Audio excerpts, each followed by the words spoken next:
unfavorable to females.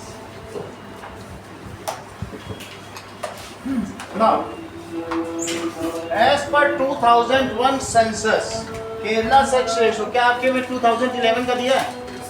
क्या है बताते रहो, थोड़ा दिखाओ ना क्या क्या दिया है।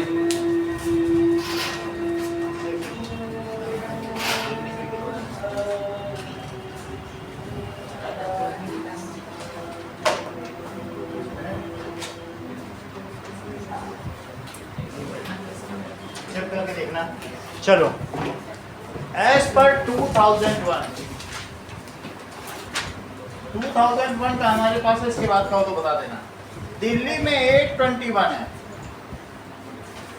Among 1000 mail.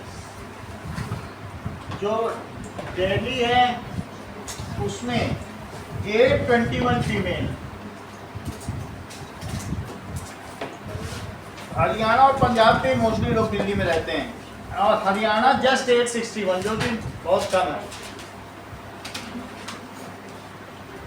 861। नाउ केरला में 1058, जबकि पुडुचेरी में 1001।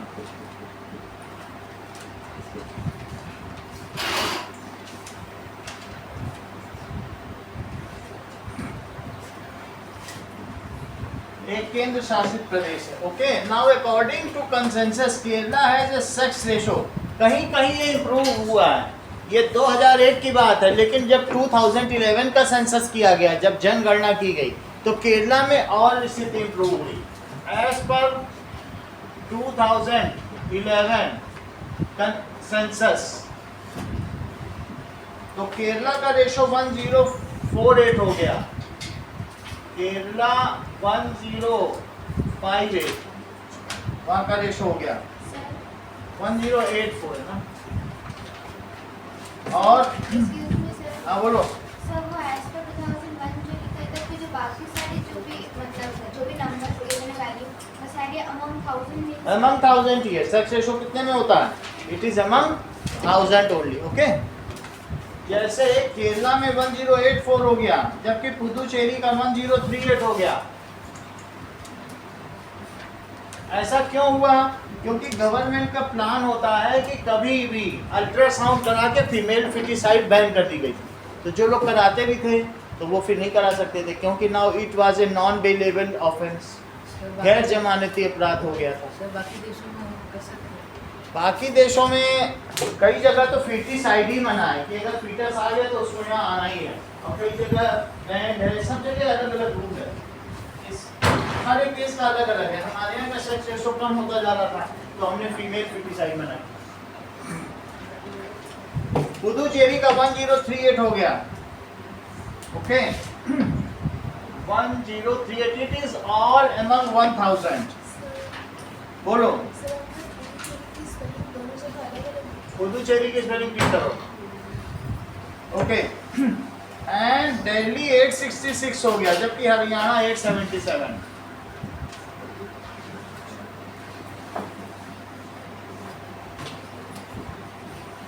Okay, there has been a steady improvement in the literacy rate. The literacy rate 2001 में 64.84 था, और जिसमें 75.26% मेल्स थे और 53% फीमेल्स थे। अब हमारे यहाँ का लिटरेसी रेट 75% पहुँच चुका है। फिर भी मेल ज़्यादा लिटरेट है और फीमेल का लिटरेसी रेट कम है। तो हम 2011 का देखते हैं। As per 2011 census, literacy rate Arpit क्या है बोलो? इंडिया का कितना पाया गया? Was 75 पॉइंट कितना है देखो, 74.04। जरा रिकंसाइल करो बुक से, यही है 74.04%, out of which 82.14% mails.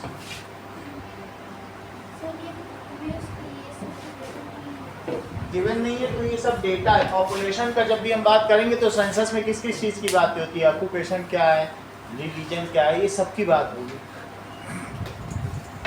So out of which 82.14% of males, अभी क्वेश्चन पढ़ेंगे तो उसमें आएगा, and 65.46 females are there.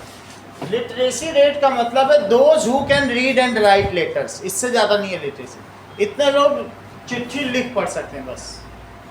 तो अगर कोई 5th और 6th पढ़ लिया तो चिट्ठी तो लिख ही लेगा, उतना ही होता है।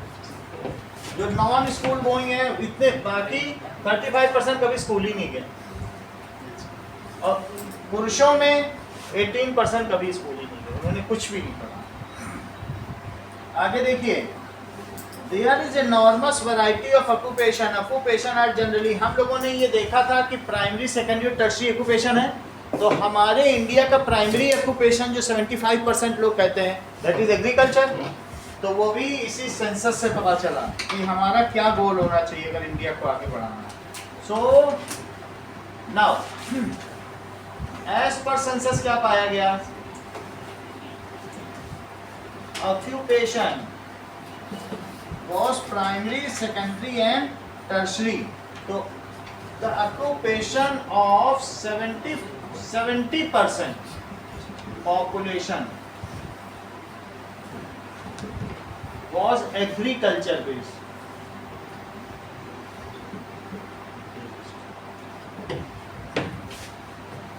Now इसका कोई और परसेंटेज ज़्यादा नहीं दिया। Developed countries have a high proportion in secondary and tertiary activities. We were developing, तो हम लोगों के में प्राइमरी एक्टिविटी में ज़्यादा लोग इन्वॉल्व थे। जो डेवलप्ड कंट्री होते हैं वहाँ क्या होता है, वहाँ कोई खेती वेती नहीं करता ज़्यादा लोग, वो उससे जो सेकेंडरी प्रोडक्ट बनता है वो करते हैं। जैसे बिस्किट बनाया, क्योंकि वही 1 किलो गेहूँ 40 रुपए का है, लेकिन 1 किलो बिस्किट बेचोगे तो 400 रुपए का बिकेगा। तो किस में ज़्यादा फायदा है बताओ? कोई कंट्री बिस्किट बना के बेचे तब उसका जीडीपी ज़्यादा बढ़ेगा कि गेहूं से, बिस्किट से। तो अदर कंट्रीज में टर्शरी क्षेत्र का क्या मतलब तुम समझती हो? सेवा क्षेत्र, सर्विसेज, ठीक है। अभी पूरे वर्ल्ड में सबसे ज़्यादा जो सर्विस सेक्टर है, जैसे कॉल सेंटर हमने बताया था ना, वीडियोकॉन या कहीं का भी तुम्हारा, तो सबसे ज़्यादा सेवा क्षेत्र में भारतीय ही है।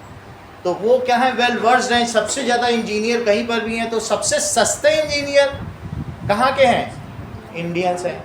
उनको अगर आप 2 रूम क्वार्टर भी दे दो then they are happy. However अगर दूसरे कंट्रीज़ का इंजीनियर है तो वो बहुत ज़्यादा कॉस्टली पड़ता है, 3 टाइम्स ज़्यादा कॉस्टली। तो इंडियन इंजीनियर्स आर चीपर, तो लोग यहाँ के लोगों को हायर करते हैं। जब से ये भी हो गया है कि जो सर्विस सेक्टर ऑनलाइन है, अभी तो एट होम होने लगा है ना जॉब, तो ज़्यादातर कॉल सेंटर लोग एट होम से ही चलाते हैं। जब कोविड हुआ था तो उस समय मैं अमेरिका के कैलिफोर्निया को बच्चों को पढ़ाता था, तो मुझे 2-2 बजे जगना पड़ता था, क्योंकि उस समय वहाँ दिन होता था। तो सर्विस सेक्टर में इंडियंस बहुत ज़्यादा है। तो वहाँ पहले तो हमें 1 हफ्ते 2 हफ्ते तो उनकी इंग्लिश ही समझने में बड़ी दिक्कत आई कि वो इंग्लिश कैसे बोलते हैं। तो कुछ उसमें अफ्रीका के भी बच्चे थे, कोई कहीं के थे। तो हमने एक जॉब पकड़ी थी जहाँ तहाँ के बच्चे पढ़े थे, उसमें खुश थे कि कोई हमें पढ़ा रहा है। समझ आई बात नहीं? तो लेकिन मैं ये बता रहा हूँ सर्विस सेक्टर में बहुत इंडियंस हैं। Okay, now in developing countries most of the population is engaged in primary sector. In developed countries, most of the population is engaged in secondary and tertiary. In developing countries like India,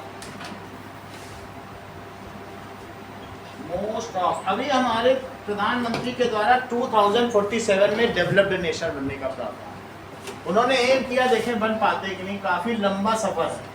इतनी बड़ी population के साथ क्या वो developed country और जो development index है क्या उसको वो फुलफिल कर पाएंगे?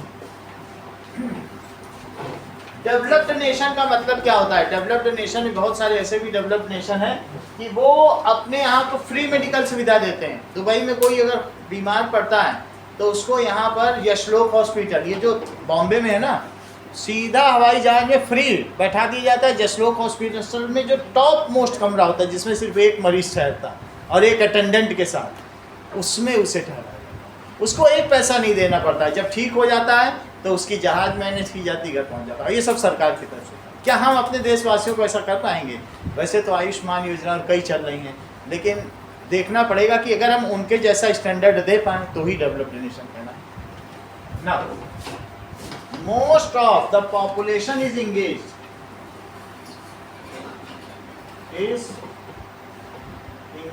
in primary activities भी बोल सकते हो या primary sector, while in developed countries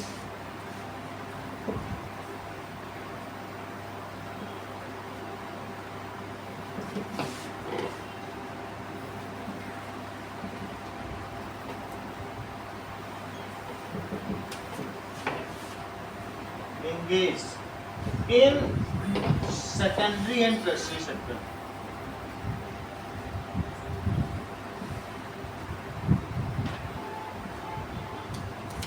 tertiary sector का मतलब है सेवा क्षेत्र, ये द्वितीय क्षेत्र, वो प्राथमिक क्षेत्र। Now the proportion of people working in different activities are stating the work force of any country, यानी हमारे यहाँ का higher proportion of work force it is engaged in primary activity. Primary activity में क्या क्या है? माइनिंग, या क्या हो सकता है कैटल फार्मिंग, फिश फार्मिंग, ये सब एक तरीके से एग्रीकल्चर की तो पार्ट है, एग्रीकल्चर में ही आता है। सॉइल बेस्ड जो है वो एग्रीकल्चर है। रियरिंग, क्वेरिंग, क्वेरिंग समझते हो? ये मंडोर में ऊपर उत्खनन, जमीन के ऊपर ऊपर से पहाड़ खोद खोद के मार्बल निकालना। एक जमीन के अंदर होती है वो माइनिंग होती है, और जमीन के ऊपर पहाड़ खोदो मार्बल निकालो, उसको कहते हैं क्वेरिंग। ठीक है, खनन और उत्खनन, हम इन सब चीज़ों में हैं। सारी चीज़ें बता दी, farming, cattle farming, apiculture, fish culture, इन सब में, और एग्रीकल्चर, किसी भी तरीके का कल्चर हो, हॉर्टिकल्चर, तो ये सब अलग अलग है लेकिन लगभग एग्रीकल्चर से मिलते जुलते हैं ना, उसी के तो डिफरेंट फॉर्म ना। अब देखिए, सभी प्राइमरी एक्टिविटीज होती हैं। Health is important component of population which affects the process of development. अगर किसी देश की जनसंख्या की जीवन प्रत्याशा दर, that is life expectancy rate, किसी देश की सब ज़्यादा है तो क्या वहाँ के लोग ज़्यादा जिएंगे? तो इसका मतलब है कि उनकी हेल्थ अच्छी है। Let us compare, that is the life expectancy rate या जीवन प्रत्याशा दर ऑफ वेरियस कंट्रीज। हमें देखना चाहिए कि हेल्थ इज इंपॉर्टेंट फैक्टर।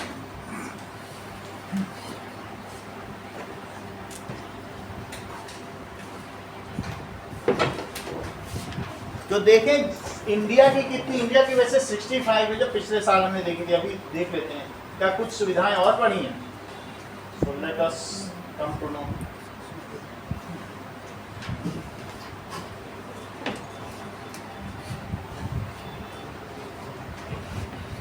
अंदर ज़्यादा ऊपर कर देंगे। चलो,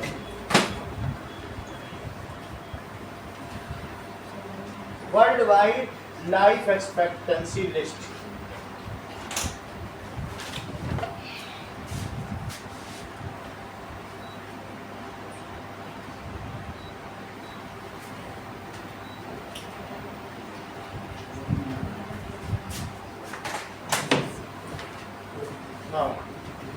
ये देखो, तो यूएन ने ये लिस्ट निकाली है, कब की है?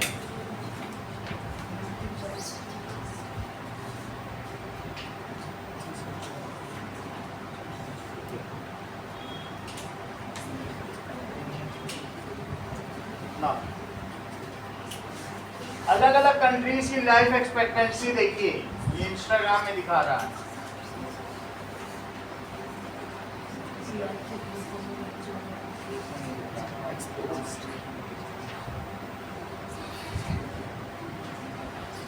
ओके, सबसे नंबर 1 पे कौन सा कंट्री आ रहा है? चेक करो।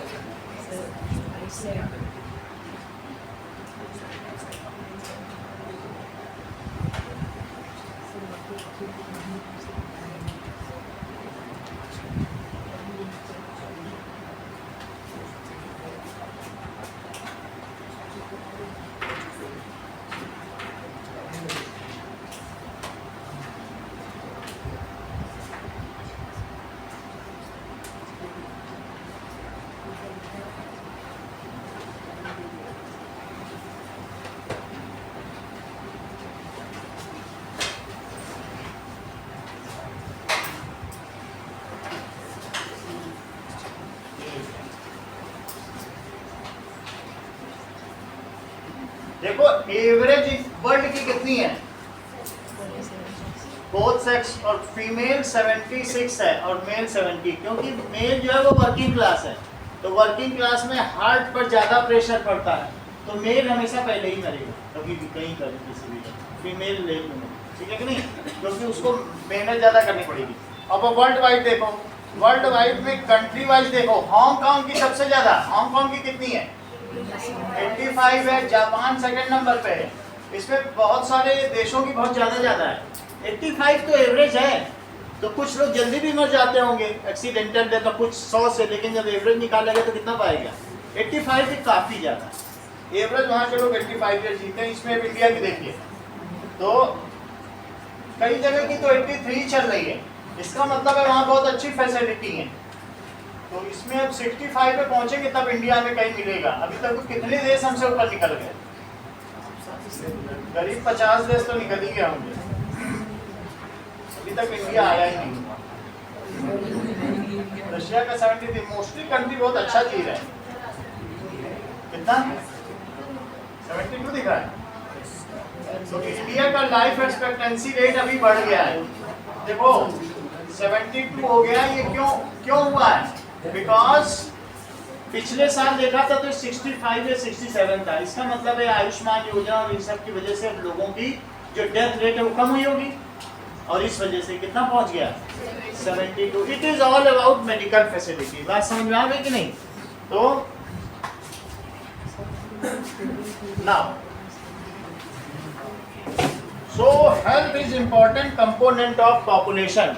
जिसका जीवन प्रत्याशा दर या लाइफ एक्सपेक्टेंसी रेट जितना ज़्यादा होगा, लोग वहाँ के लोगों को हायर करेंगे, क्योंकि the medical facility is the prime concern of the world. अगर जहाँ के लोग स्वस्थ होंगे तो मेडिकल, हमने आपको बताया अमेरिका का एग्जाम्पल कैसे कैसे हो रहा है, मेडिकल तो बहुत बड़ा फैक्टर है, और अगर ठीक ठाक हैं लोग तो फिर अच्छा है, वो लोग हायर कर सकते हैं टर्शरी सेक्टर, ठीक है। सो health is important component of population.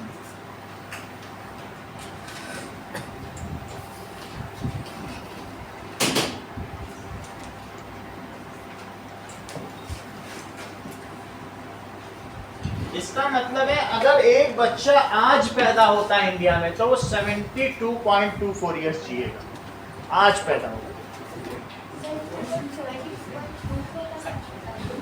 इसका मतलब है कि आज अगर 100 बच्चे पैदा, जो भी बच्चा पैदा हो तो उसकी एवरेज लाइफ इतनी हम लेके चल सकते हैं। इतना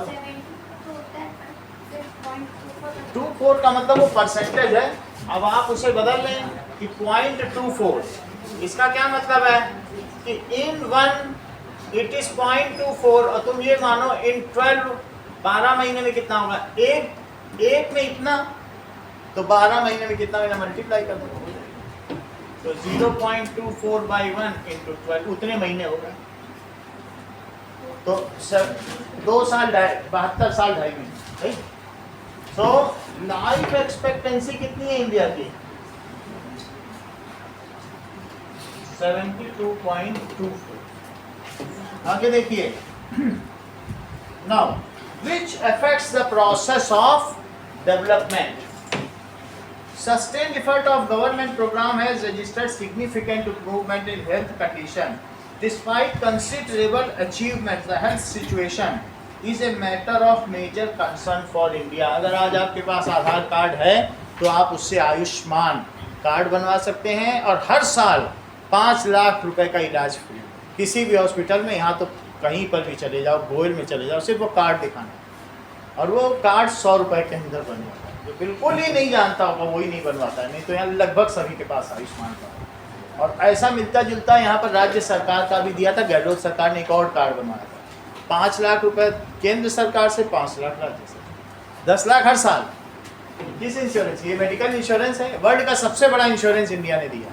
तो इसलिए हमारे यहाँ क्या है, now despite of the good medical facility and the life insurance of India, still some are dying without any medical treatment। तो पहले तो लोग मेडिकल ट्रीटमेंट के अभाव में ऐसे ही गरीब मर जाते थे, लेकिन जब से ये आयुष्मान योजना बनी है तब से लोगों को ट्रीटमेंट मिलने लगा है, वो ज़्यादा जीने लगे। वो पैसा प्राइवेट हॉस्पिटल को सरकार से मिल जाएगा, वो तुमसे नहीं लेगी, कार्ड का नंबर रजिस्टर करेगी, वहाँ से सरकार देगी।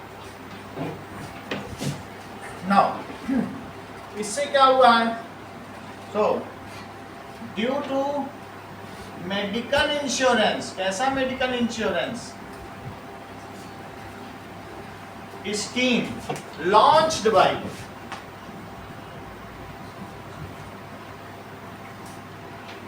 Central government of India,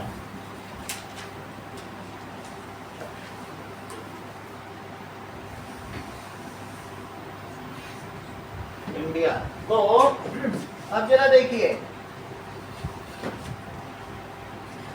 how many persons of India are insured medically by Ayushman योजना?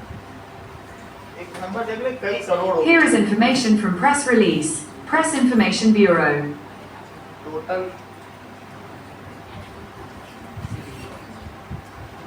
Total Indians insured in Ayushman Bharat Yojana, total Indians का देखें 50 करोड़ लोग।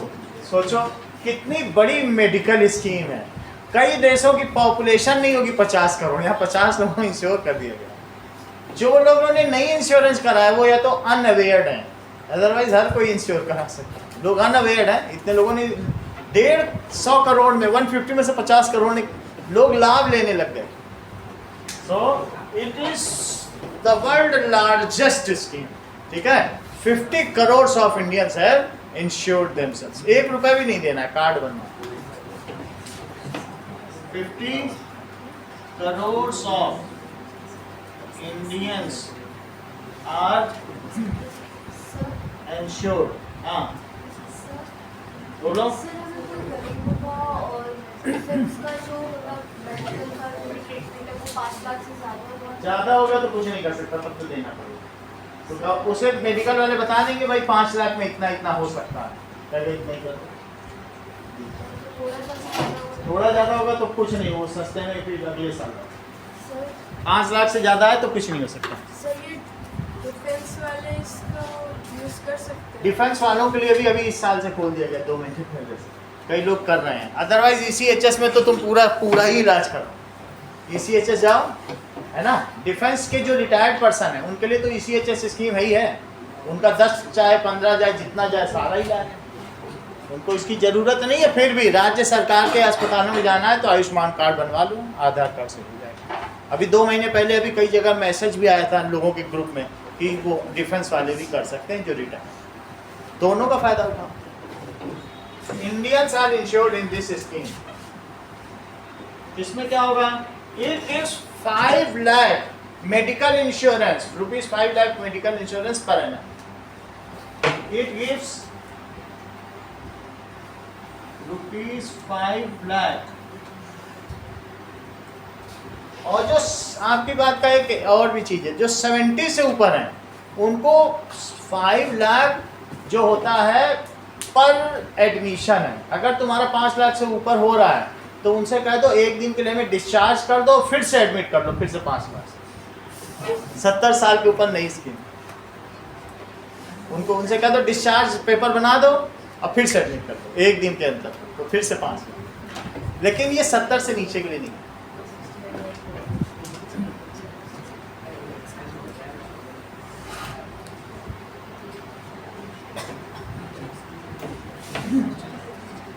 भाई आप ये भी देखो ना, कांग्रेस ने क्या किया है। हमारे अभी मैंने क्या कहा, 70% लोग क्या हैं, किसान हैं।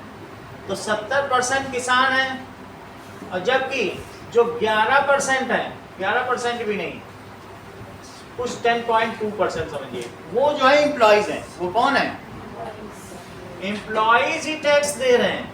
कांग्रेस सरकार ने कहा किसान टैक्स ही नहीं देगा, और किसान कई ऐसे हैं जो 20-20 लाख बड़े बड़े खेत हैं और उनको टैक्स फ्री कर दिया।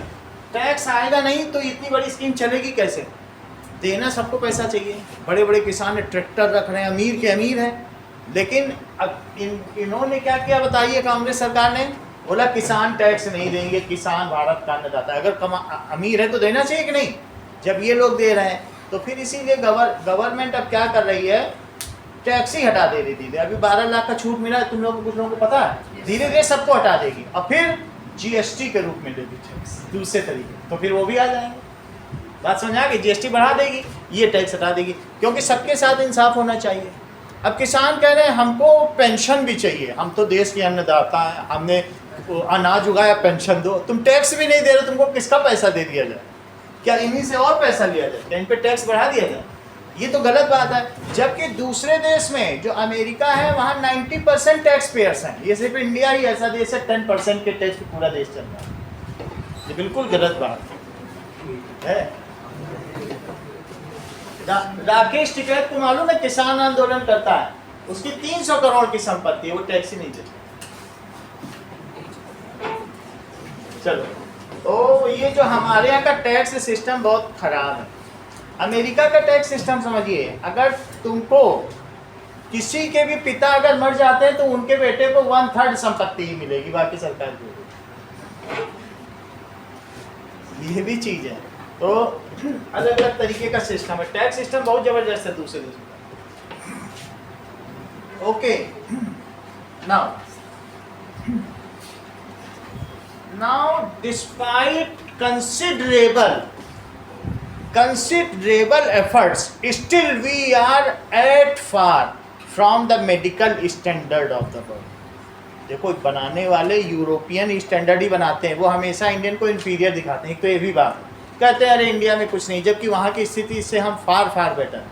लेकिन वो हमको कब डेवलप्ड कंट्री में शामिल करेंगे, उनके अपने स्टैंडर्ड्स हैं, उस मानक में से हम बहुत दूर हैं। तो हम अभी ट्राई कर रहे हैं कि उस मानक को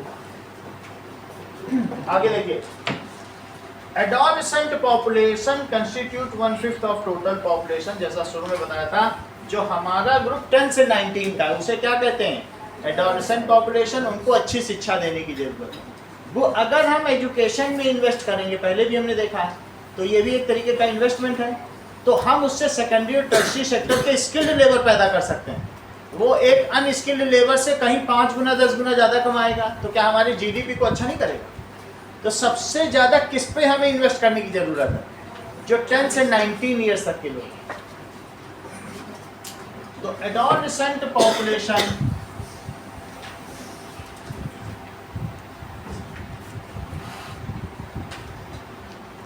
is 20% population of country, that is 10 years to 19 years. ये हमारे यहाँ का 20% population.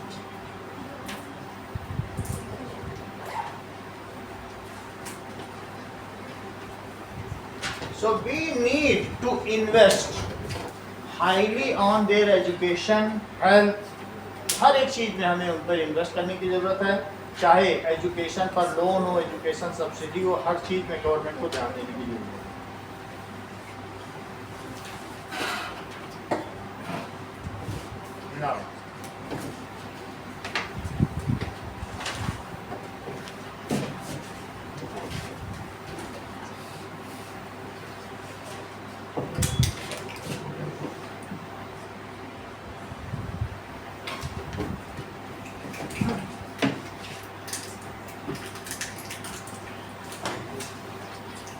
They are the most important resource of the future, so they need utmost attention।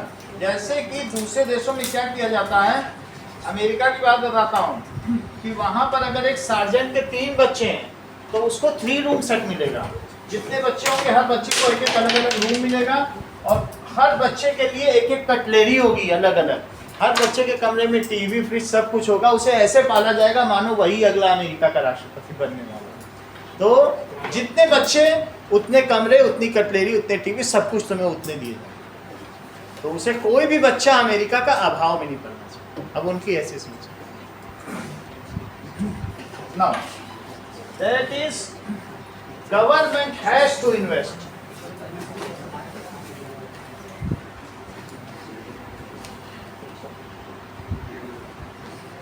On their education, उन पे एजुकेशन पे खर्च करें, health,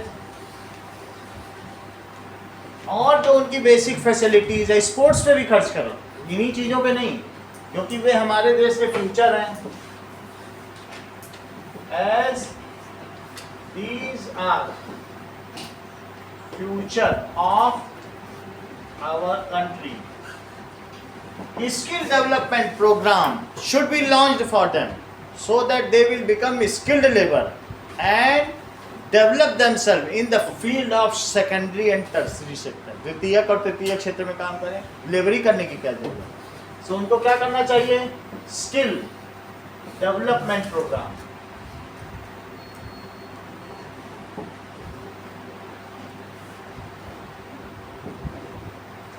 should be launched for them.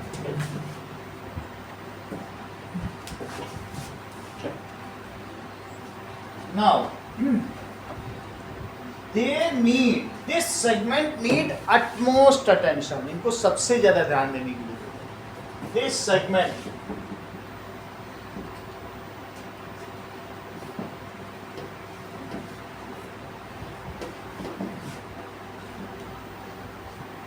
आप कभी भी देख लो कि किसी पौधे में अगर फूल निकलता है तो पौधा को तुम पानी नहीं दोगे तो पत्तियां मुरझाएंगी, लेकिन फूलों को नहीं मुरझाने देती हैं। वो अपना सारा रस किसकी ओर बढ़ा देती, क्योंकि वही फूल क्या बनेगा, फल बनेगा। अल्टीमेटली वही तो फ्यूचर प्लांट है। तो तुम भी, माँ बाप कुछ नहीं भी खा रहे हो, घर जाओगे जूस तुमको तैयार मिलेगा। क्यों मिलता है, ये होता ही है क्योंकि सब कुछ भी कमी होने पे तुमको अभाव में ये घर का ही टेंडेंसी होता है। तो सरकार की भी ऐसी टेंडेंसी होनी चाहिए कि because these are the birds of our nation. तो इनको अगर हमें फ्रूट के रूप में देखना है, इनसे जीडीपी लेनी है, तो अभी ध्यान दे दोगे तो जीडीपी दे देंगे 5 साल बाद, नहीं तो ये फिर बेरोजगार हो जाएंगे, अनएम्प्लॉयड हो जाएंगे, कुछ भी नहीं देंगे और सरदर्द भी बनेंगे। इससे अच्छा इनको स्वरोजगार योजना बन रही है इंटरप्रेन्योरशिप के लिए, सरकार इमीडिएटली 5 लाख रुपए दे रही है। अभी आपको मालूम है ये अग्निवीर योजना क्यों चलाई गई है कि 4 साल हमारे यहाँ काम करो, 12 लाख रुपए लो, जो मिले उससे स्वरोजगार करो। हर एक आदमी के यहाँ पे तुम्हें कैंटीन फैसिलिटी, बाकी सभी फैसिलिटी होंगी, लेकिन अगर एक आदमी के पास 12 लाख रुपए है तो कुछ सोच सकता है ना, और इससे कईयों को रोजगार मिल जाएगा। और जो डोकलाम में हमारी स्थिति हुई, हमारे 20 सैनिक मारे गए, चीन के 40 मारे गए, हमारे 20। तो हमारे देश का मानना था कि जो वहाँ लड़ रहे थे वो 35 साल की उम्र के ऊपर थे। अगर वो 19 साल वाले लड़े होते तो हम 2 ही 4 मरते, उनके 20 मारे जाते। तो हमारी जो फौज है वो बूढ़ी होती जा रही है। वो क्या कि फ्रंट में लड़ने के लिए 35 ईयर्स ठीक एज नहीं है, क्योंकि हमारे जो भी टेरेन है वो बहुत हार्ड टेरेन है, कहीं ऑक्सीजन नहीं, कहीं कुछ नहीं है। कहीं पर आप देखें थार जैसे डेजर्ट है, तो जितना युवा खून रहेगा वो अच्छी तरीके से लड़ता है। तो 4 साल लड़ने के लिए तो किस अनुभव की ज़रूरत है, 4 साल तक उनको रखो, रिप्लेस करके फिर युवा रखो और अपना वो भी काम करें। तो क्या इससे 2 चीज़ें हो सकती हैं, एक तो हमें क्या है, पेंशन से छुटकारा मिल जाएगा। आपको मालूम है जितना हमारा बजट एलोकेट होता है उसका 25% तो पेंशन देने में ही चला जा रहा है। हमने 20 साल काम किया, बैठ के 50,000 ले रहे, बताओ क्या ज़रूरत है। सरकार अगर हम 80 साल तक जिंदा रहेंगे तो हमने 20 साल सरकार के लिए काम किया, क्या हमें 40 साल तक, ये कौन ढो रहा है पेंशन, लोगों का पैसा ही तो जा रहा है। अननेसेसरी इतना पैसा देने की ज़रूरत है क्या किसी को। तो ये पेंशन स्कीम लोग गवर्नमेंट के लिए इतना बड़ा बर्डन बन चुकी है कि वो कुछ भी प्रोग्राम नहीं चला पा रहे, जितना पैसा आता है पेंशन में ही ड्रेन हो जा रहा है। क्या ये अच्छी चीज़ है किसी देश के लिए। एक तो टैक्स पेयर ही 11% है मुश्किल से ले देके, और उनका जो पैसा आ रहा है तुम पेंशनर को दिए जा रहे हैं, और पेंशनर ही खड़े। उन्होंने कहा पेंशन स्कीम बंद करो, धीरे धीरे अग्निवीर चलाओ, वहाँ से पैसा हटेगा तब तो देश का विकास होगा। बात समझ में आई कि नहीं, ये बर्डन कितना बड़ा है ये चीज़। तो आपने देख लिया, this segment is needed to be paid at most attention. हमें सबसे ज़्यादा किसके ऊपर ध्यान देने की जरूरत है, that is adolescent. Planning of family is very important to improve individual health and welfare. अगली चीज, बच्चों के बीच कितना गैप होना चाहिए, ये एक फीमेल की हेल्थ के लिए बहुत जरूरी है। ये जो मुमताज मरी है, ये 18वें बच्चे को पैदा करते हुए मरी। 18 साल की शादी में शाहजहां ने 17 बच्चे निकाल दिए, बताओ, उसको रेस्ट ही नहीं दिया। और 18वां बच्चा भी पैदा होने वाला था तो 6 महीने की प्रेग्नेंट थी और बोला हम तुमको लेके लड़ने जाएंगे, हम तुमसे प्यार करते हैं। और घोड़े पे बैठाल के टकबक वो बेचारी, उसकी तबीयत ही खराब हो गई। तो इसलिए हम अगर प्लानिंग ऑफ फैमिली करना चाहते हैं, there should be a proper gap between brothers and sister. जो सिबलिंग्स हैं, भाई बहनों के बीच में एक ठीक ठाक 3 साल का गैप हो, जिससे मदर क्या कर सके, वो जो प्रीवियस डिलीवरी है उससे बाहर आ सके। She should get prepare. अगर 2 बच्चे करने हैं तो एक प्रॉपर गैप होना चाहिए। तो ये भी, तो फिर उससे क्या होगा, फीमेल फर्टिलिटी रेट कम होगा। हमारे यहाँ महिला मृत्यु दर बहुत ज़्यादा है, और उसमें भी आप लोगों ने ग्राफ में पढ़ा होगा, 9th का ही ग्राफ है, 30% तो ये जो पोस्ट डिलीवरी डेथ है या प्री डिलीवरी, ज़्यादातर 30% औरतें किसमें मर रही हैं, सिर्फ डिलीवरी से पहले या डिलीवर करते समय। क्यों? क्योंकि जो डिलीवरी के समय 210 पिंट का दर्द होता है, ये सहन करना पड़ता है, और 150 पिंट का जो दर्द होता है, इतने में पुरुष की मृत्यु हो जाती है। तो आप समझिए, पुरुष उतना दर्द झेल भी नहीं सकता जितना औरतें डिलीवरी के समय दर्द झेलती हैं। That is the perseverance, that is the pain bearing capacity of female is much larger than the male. ये बात समझ आ गई? तो फिर भी अगर हमें उनको महिला मृत्यु दर से, फीमेल डेथ रेट से बचाना है, तो क्या करना होगा, there should be proper gap and proper family planning.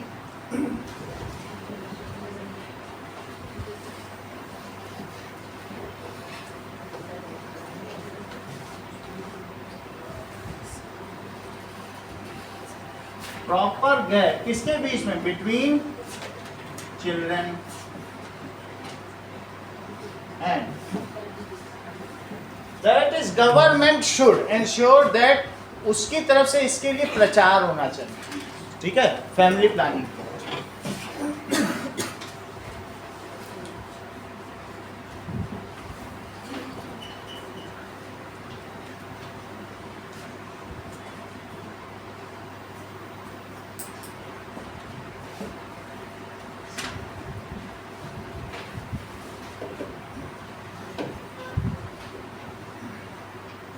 Government has initiated in 1952 comprehensive family planning program. 1952 government has introduced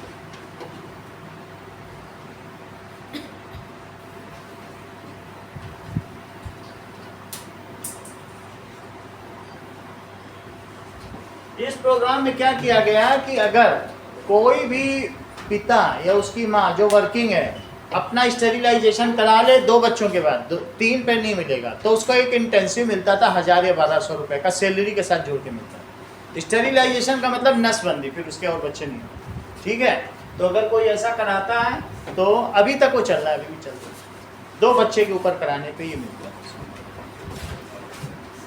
है। नेशनल पॉपुलेशन पॉलिसी कब आई? 2000 national population policy came in existence.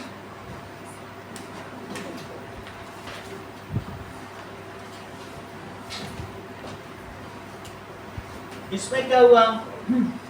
It provides a framework for imparting compulsory school education up to 14 years of age. 14 साल तक के बच्चों को free education, और girls हैं तो हायर सेकेंडरी, और लड़के हैं तो सेकेंडरी। सेकेंडरी का मतलब 10th तक के लड़कों को फ्री शिक्षा और 12 तक की लड़कियों को शिक्षा। सो इसमें क्या आया? देयर वाज, इसको कहते हैं राइट टू एजुकेशन प्रोग्राम, है ना? So it was right to education programme. In this, तो जो चाइल्ड होंगे up to 14 years of age are given free education. Are given सिर्फ फ्री ही नहीं, फ्री एंड कंपलसरी, उनको पढ़ना ही पड़ेगा। ये राज्य सरकार की जिम्मेदारी 50% राज्य सरकार देगी और 50% सेंट्रल गवर्नमेंट, क्योंकि ये किसका है? एजुकेशन दोनों का विभाग है, गवर्नमेंट का भी, स्टेट गवर्नमेंट का भी और यूनियन गवर्नमेंट का, तो दोनों को 50-50%। जैसे मनरेगा में 50-50% दोनों देते हैं, है कि नहीं? 100 दिन के रोजगार की योजना सुनी है ना, वैसे इसमें तो free and compulsory education.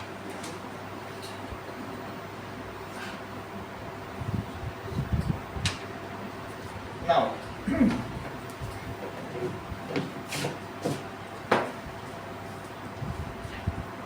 there are some definitions. इसके बारे में 5 चीजें इसी के बारे में हैं? सर इसी के बारे में एजुकेशन के बारे में और universal immunisation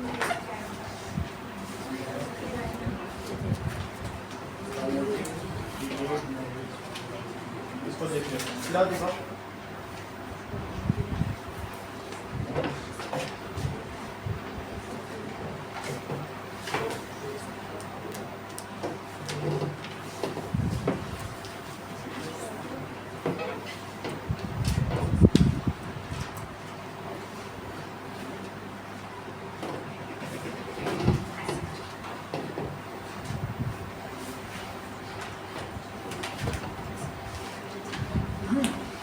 so national population programme और क्या क्या करता है बताइए। इसे एनपीपी कहते हैं। एनपीपी 2000 एम्स, इसके क्या क्या उद्देश्य हैं? Decrease of infant mortality rate, शिशु मृत्यु दर को घटाना। इन्फेंट मोर्टेलिटी रेट, और इसके अलावा बिलो 30 पर बिलो 30, अभी ज्यादा रही होगी तो वो बिलो 30 पर 1000 बर्ड्स। 1000 में से अगर इन्फेंट मरते भी हैं तो 30 ही मरे।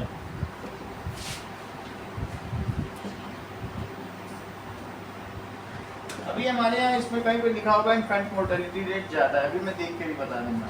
Now achieving universal immunisation of children against all type of vaccinable diseases. हमारे यहाँ पहले पोलियो बहुत हुआ करता था, जब हमारे समय में लगभग 1-2 बच्चे सड़क पे लंगड़ाते ऐसे ऐसे करते चलते मिल जाएंगे, लेकिन अभी जो इंडिया वो पोलियो फ्री कंट्री हो गया। ये राज्य, ये केंद्र सरकार के प्रयासों से, जबकि पाकिस्तान में अभी भी वहाँ के 2% पॉपुलेशन पोलियो ग्रस्त है। इतनी बड़ी है, अगर 100 में 2% भी हो तो कितनी बड़ी बात है, हर गली में एक है। जबकि हम लोगों ने इससे वैक्सीन लेके, अभी भी तुम लोग आते हैं ना, कोई 5 साल से छोटा बच्चा है तो ओरल वैक्सीनेशन होता है, जबकि हम मुक्त हो चुके हैं तब भी हम दिए जा रहे हैं एक एक्स्ट्रा स्टेप। तो हम और क्या कहना चाहते हैं, we want to be disease free in all kind of immunisation programme. तो यूनिवर्सल इम्यूनाइजेशन ऑफ चिल्ड्रन,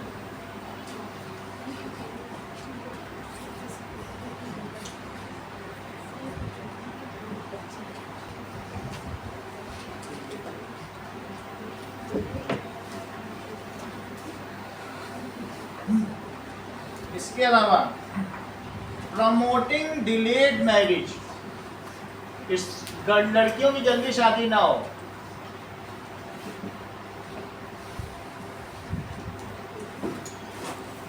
वैसे जो लड़कियों की जल्दी शादी कर देना भी हमारे यहाँ की फीमेल मोर्टेलिटी रेट का बहुत बड़ा उदाहरण है। लोग 14 साल और 16 साल की लड़कियों की शादी कर देते थे, लेकिन पहले की 14 और 16 साल की लड़कियां खाते पीती मजबूत होती थी, आजकल की डेलिकेट हैं। अगर उसमें किसी का एक्सीडेंटल प्रेगनेंसी आ जाएगा तो डिलीवरी के टाइम पे मर जाती है। तो अगर उसको आप प्रमोटिंग डिलेड मैरिज करोगे, 21 साल की लड़की रहेगी, ज़्यादा रहेगी, तो कम से कम उसकी बॉडी ग्रोथ तो तब तक हो चुकेगी। तो इसलिए ऐसा किया गया जिससे हमारा मोर्टेलिटी रेट कम हो। Family welfare people centred programme also making family welfare scheme.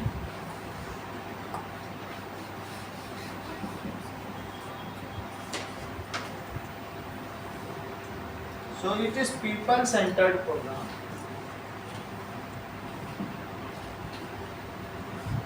ऐसे प्रोग्राम बनाए जाएं जिसका फायदा सीधा लोगों को। Let us now come to exercises. कुछ डेफिनेशन और बात करते हैं। हाँ, फैमिली वेलफेयर स्कीम या प्रोग्राम।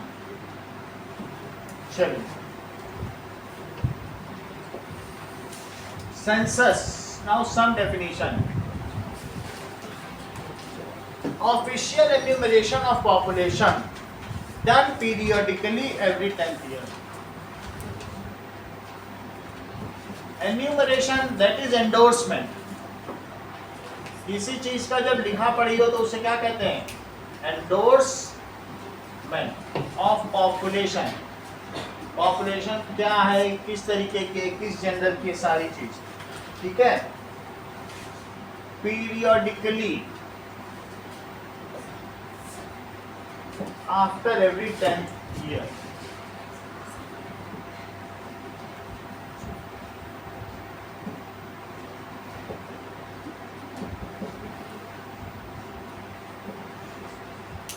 ये बहुत बड़ा प्रोग्राम है, इसको 6 महीने लग जाते हैं, इतना आसान नहीं है, क्योंकि कहीं का आखिर कौन करेगा।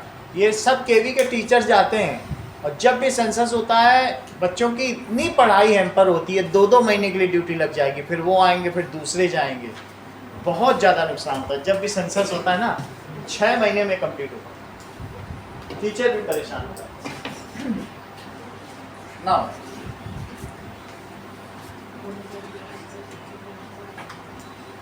Density of population,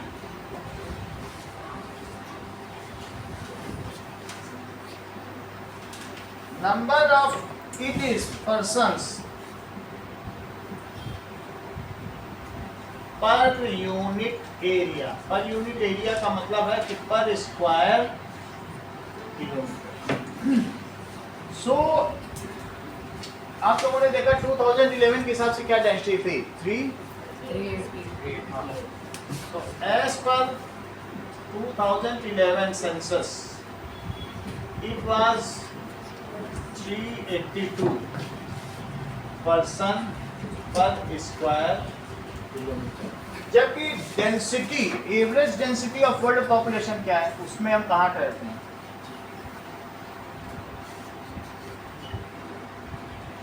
density of population world, of world,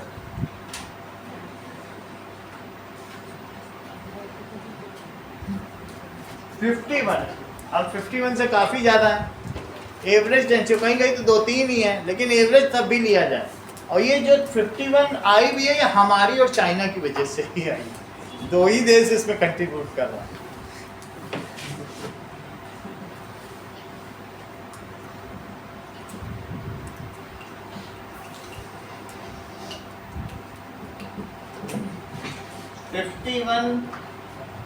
person पर, चाइना के भी हमसे बहुत कम है पॉपुलेशन डेंसिटी ऑफ चाइना, उसकी बहुत कमी होगी, उसकी 151 है, आप ये समझ लो। तो average density of China population, हम चाइना से कितने ज्यादा हैं? 151% पर चल रहे, हम इतने, वो तो 1000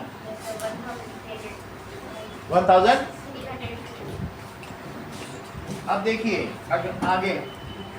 सो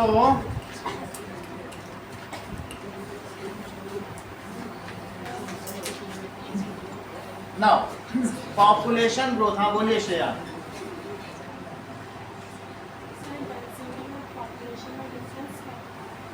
डेंसिटी ऑफ पॉपुलेशन का मतलब है जनसंख्या घनत्व, कि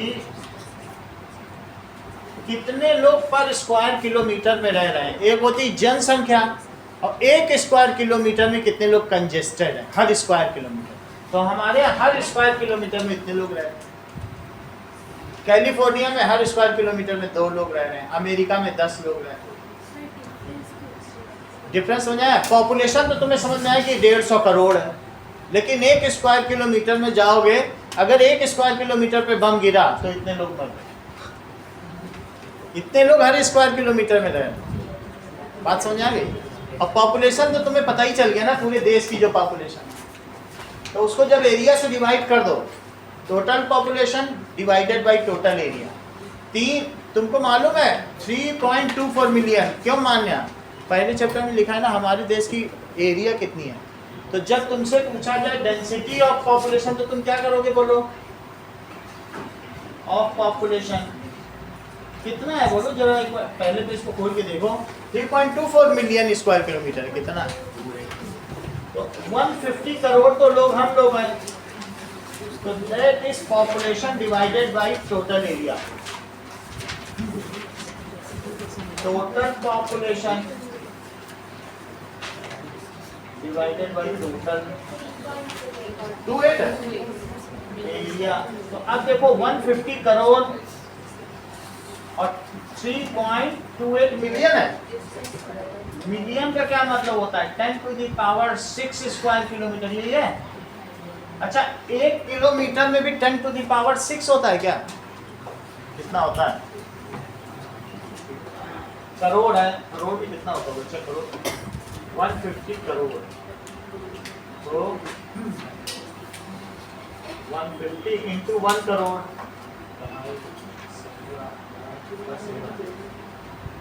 3.28 मिलियन स्क्वायर किलोमीटर। कितने जीरो हो जाएंगे? इकाई, दहाई, सैकड़ा, हजार, 10,000, लाख, 10 लाख करोड़।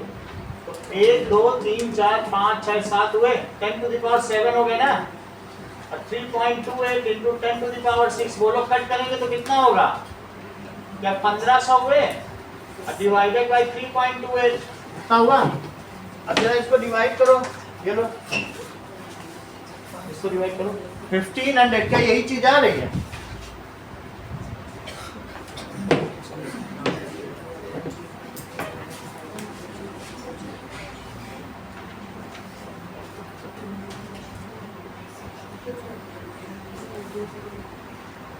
कितना आया बोलो? अरे कितना आया ना, ये तो बताओ। तो तुम 2011 की जरा देखो पॉपुलेशन कितनी है, क्योंकि हम उसके हिसाब से लेंगे। कितनी थी क्या?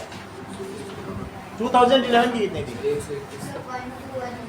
1 to 1 देखो, तब फिर मेरी उसी के हिसाब से आएगी पॉपुलेशन डेंसिटी 82। अब करो 121 से करना, 1210 करो।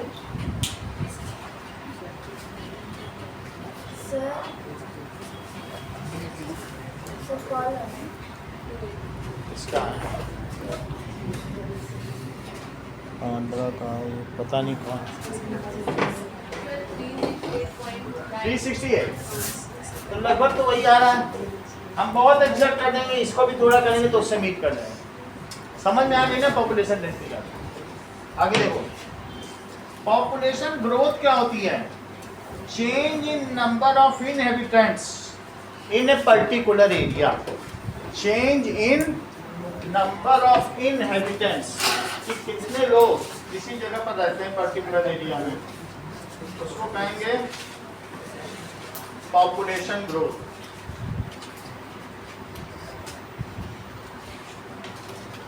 इतनी बात समझ में आई?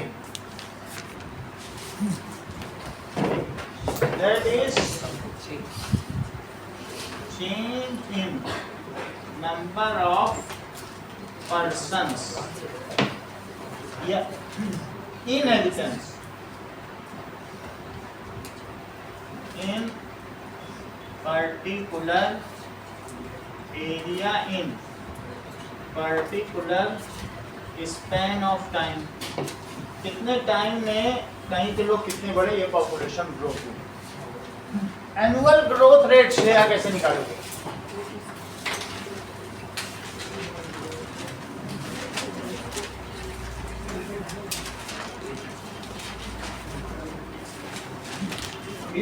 It is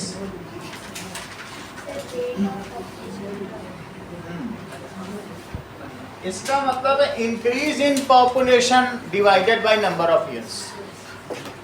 it is increase in population. जब मैं इंक्रीज इन पॉपुलेशन बोल रहा हूं तो पॉपुलेशन ग्रोथ ही समझना चाहिए। ये क्या है बोलिए? Population growth divided by number of years. या फिर जिसको ये भी कहा जा सकता है कि birth rate minus death rate और डिवाइडेड बाय नंबर ऑफ कितने रेट। वैसे वो नंबर ऑफ ईयर्स का ही होता है, पर ईयर का ही होता है। चलिए अब देखिए, what does it mean by birth rate? ये हमने आपको बता दिया है, नंबर ऑफ बर्थ पर 1000 पर्सन ही नहीं है। ये बात लिखी है कि नहीं? नंबर ऑफ बर्थ पर 1000 year.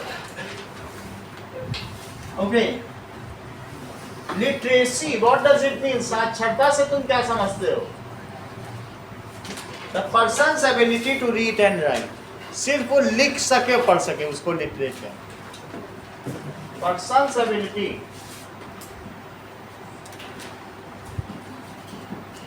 To read and right.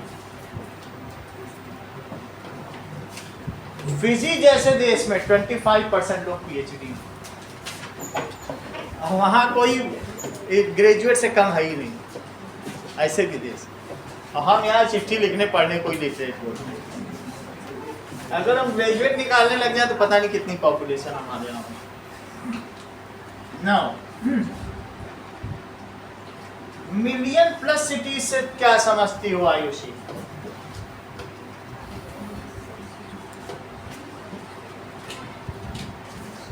जिन शहरों की पॉपुलेशन 10 लाख से ऊपर, उसे मिलियन प्लस सिटी कहते हैं। वैसे हमने आपको बता दिया था कि लगभग 7-8 लाख से 20 लाख तक जो वो सिटी के दायरे में आ जाएगा।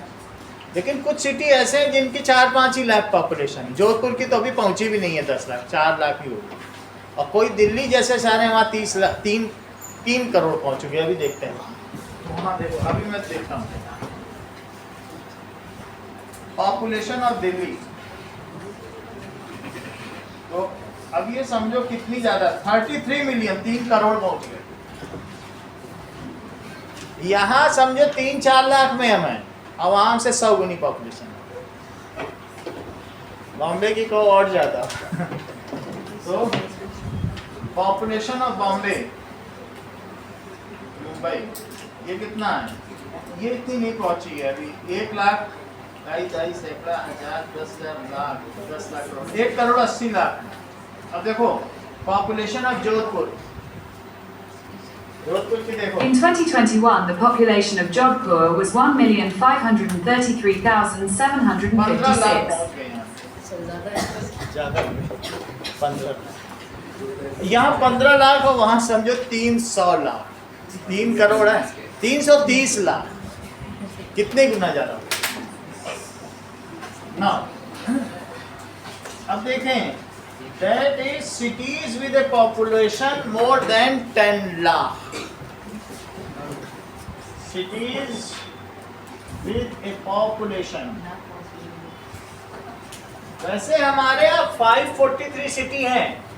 आपके अंदाजे से कितने मिलियन प्लस होंगे भी? हम कितने सिटीज होंगे? 100-200 कितने होंगे?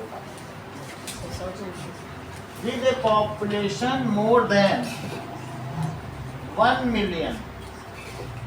चेक कर लेते हैं, हमारी भी जानकारी बढ़ जाएगी। Number of million plus cities in India 65 है। चलिए नाउ अभी हमने आपको बताया लाइफ एक्सपेक्टेंसी, जीवन प्रत्याशा दर।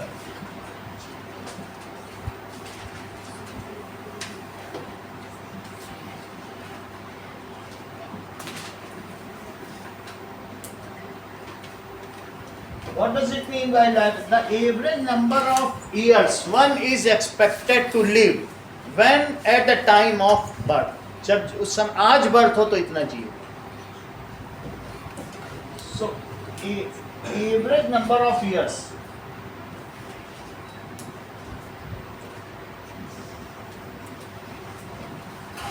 one is expected to live. कितनी बताई गई? 72 ना? कितनी मान से चल रही?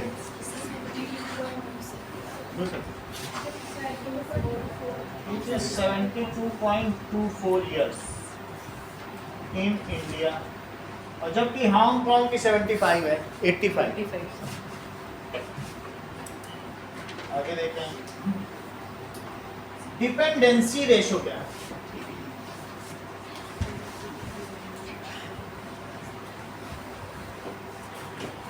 Number of people dependent to people economically active.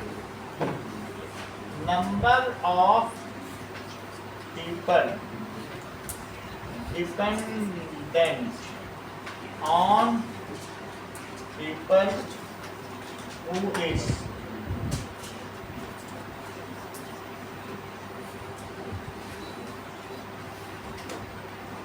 okay. Now exercises.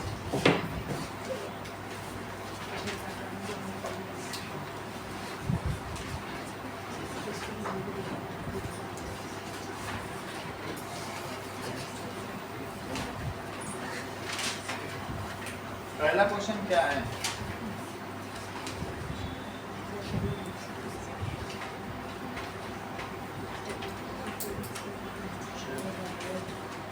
क्या question?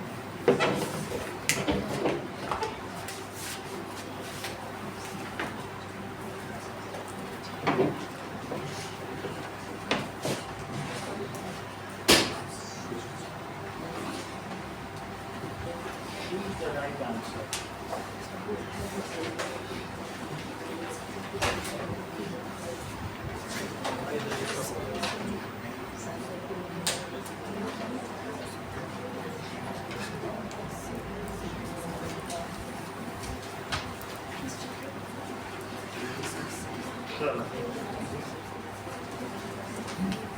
Choose the right answer from the four alternatives given below. Migration change, number, distribution and composition of population in. Migration की वजह से यहाँ से वहाँ प्रतिस्थापन हुआ रोहन, तो उसकी वजह से बताओ फोर में कौन सा ऑप्शन करेक्ट है? देखो बताओ, उसकी बुक ले लो, वो तो देगा कि नहीं देगा, इतने दिन बाद मिले हो। बताओ कौन सा आंसर करेक्ट है? अर्पित बताइए। सी। Now, migration is correct. Both the area of departure and arrival दो चीजों को अफेक्ट करेगा। Migration. A large population of children in a population is result of, अगर बहुत सारे बच्चे हैं कहीं पर तो उससे क्या होगा? देखिए,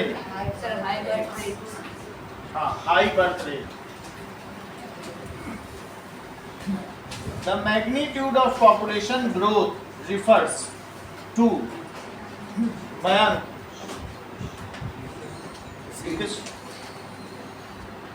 सी यानी क्या कहना चाहते हो? Rate at which population increases. Magnitude अगर बहुत ज़्यादा पॉपुलेशन ग्रोथ है तो ये किसको रिफर करती है? The number of persons added each year, B होगा, नंबर ऑफ पर्सन्स एडेड।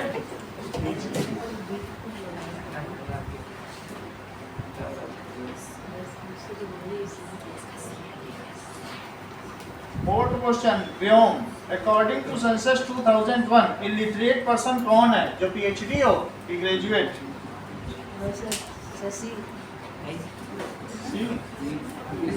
सही कह रहे हो, 7 ईयर का हो। अब जैसे 7 ईयर से कम नहीं होना चाहिए। तो अरे देखो पैदा हुआ कल लिख पढ़ भी नहीं पा रहा है, इसको लिटरेट है क्या? 7 साल का होने तो दो, हो जाएगा तो पढ़ लिख भी लेगा। सो अबव 7 ईयर्स की पॉपुलेशन लिया जाएगा और उसमें लिटरेसी रेट देखा जाएगा। हाँ, इन एनी लैंग्वेज, किसी भी एक लैंग्वेज में पढ़ लिख सकें। अब अगर मान लो सभी को तुम लोगे तो कोई 99% लिटरेसी रेट पहुंच ही नहीं पाएगा, क्योंकि वहाँ हमेशा बच्चे पैदा होते रहेंगे, उनको कैसे कोई पढ़ाना लिखाना सिखा दे। तो ये तो बात सही है। तो कह दो कि हमारे यहाँ तो 99% लिटरेसी रेट है, पहले 100 था, कल एक बच्चा पैदा हो गया, सब लोग ऐसा नहीं। So above 7 years of as,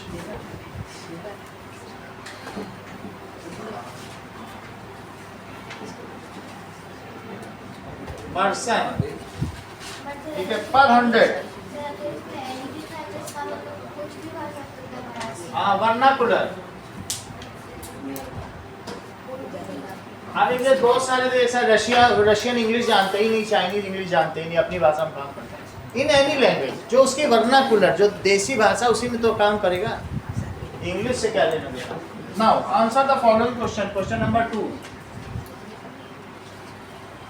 Why is the rate of population growth in India declining since 1981? 81 के बाद से हेलो हेलो हाँ बोलो सही हो गई है ऊपर कर लिया सब मैं आके देख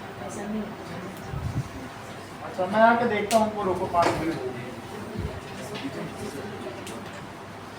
हाँ देख क्या ओके इतना ही रखिए थोड़ा गर्म होता है